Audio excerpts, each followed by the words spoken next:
یو دفتر کې یو بابو صاحب هغه سره یو پیانو په خوا خو به ورته چپړاسي وي، اوس خلک ورته پیان وایي.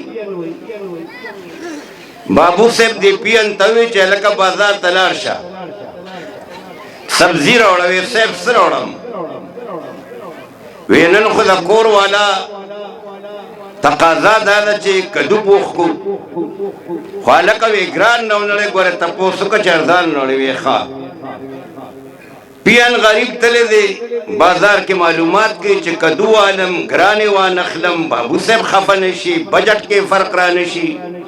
وخت ډېر تېر کړ.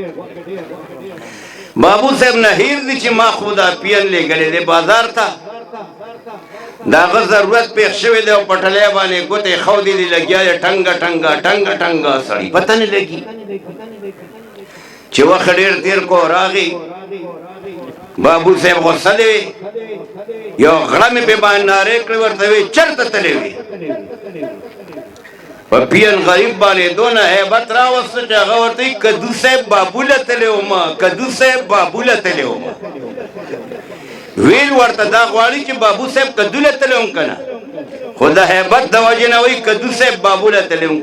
بابو نه کدو جوړ کو، کدو نه بابو جوړ کو.